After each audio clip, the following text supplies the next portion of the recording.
গৰাখহনীয়াটো বিষয়ে ক'বলৈ গ'লে এইটো আজি বহুত দিনৰ পৰা হৈ থকা এটা সমস্যা।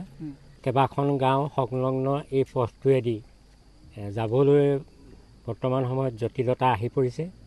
ইয়াত বা শিলৰ কোনো প্ৰতিৰোধৰ বাবে দিয়াৰ ব্যৱস্থা আজি পৰ্যন্ত হোৱা নাই। সেয়েহে মই সম্পদ বিভাগীয়সকলক জনাব বিচাৰিছোঁ অতি সোনকালে এই গৰাখহনীয়াটো প্ৰতিৰোধৰ বাবে তেওঁলোকে শিলেই হওক বাঁহৰ কিবা প্ৰতিৰোধৰ ব্যৱস্থা কৰিবৰ বাবে অনুৰোধ জনাইছোঁ। গৰাখহনীয়া ৰোধৰ বাবে আজি বুলি নহয়, আজি বহু বছৰৰ আগৰ পৰাই আমি জনপ্ৰতিনিধিৰ লগত এই বিষয়টোৰ ওপৰত বহুতবাৰ আলোচনা কৰিছোঁ। তেওঁলোকক আমি বহুতবাৰ অনুৰোধ কৰিছোঁ। আমাৰ গাঁৱৰ ৰাইজ আমি কমচে কম আমাৰ গোটেই 3খন গাঁও আছোঁ আমি ওচৰ অঞ্চলত। এই 3খন গাঁৱৰ ৰাইজ আমি একত্ৰিত হৈ আলোচনা কৰি আমি বহুতবাৰ তেওঁলোকক আমি কাগজ দিছোঁ, অনুৰোধ জনাইছোঁ, কিন্তু আজি পৰ্যন্ত তেওঁলোকে একো পদক্ষেপ লোৱা নাই। আৰু আপোনালোকৰ জৰিয়তে মই আজি পুনৰবাৰ তেখেতলোকক অনুৰোধ জনাব বিচাৰিছোঁ।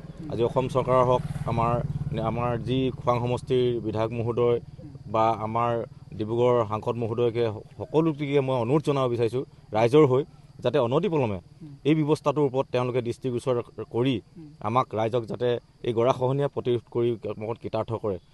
যদি এই ব্যৱস্থাটো এনেকুৱা হৈছে, এতিয়া চাওক আপোনালোকে, আমাৰ এই যিটো ধুমফুকন ৰাস্তা, এই ধুমফুকন ৰাস্তাটোৰ যাতায়াতী ব্যৱস্থাটো আমাৰ এনেকুৱা ধৰণৰ, এতিয়া শিৱসাগৰ জিলা আৰু ডিব্ৰুগড় জিলাৰ সংযোগ এটা পথ। এই সংযোগ পথটোৱে আজি ডিমৌ আদৰ্শ চিকিৎসা মহাবিদ্যালয়ৰ পৰা যিসকল বিশেষভাৱে বেছি পৰা যিসকল ডিব্ৰুগড় মেডিকেললৈ ৰেফাৰ কৰে, তেওঁলোকক অতি কম খৰচত কম সময়ৰ ভিতৰত ডিব্ৰুগড় মেডিকেলত তেওঁলোকক নিব পৰা ব্যৱস্থা অকল একমাত্ৰ পথ এই ধুমফুকন ৰাস্তাটোৱে আছে। আৰু ধুমফুকন ৰাস্তাটো আজি যি জৰাজীৰ্ণ অৱস্থালৈ পৰিৱৰ্তন হৈছে, এনেকুৱা অৱস্থাত ইমান অসুখীয়া এজন মানুহ আজি এই ৰাস্তাটোৱেদি নিব পৰা অৱস্থাত নাইকিয়া হৈছে।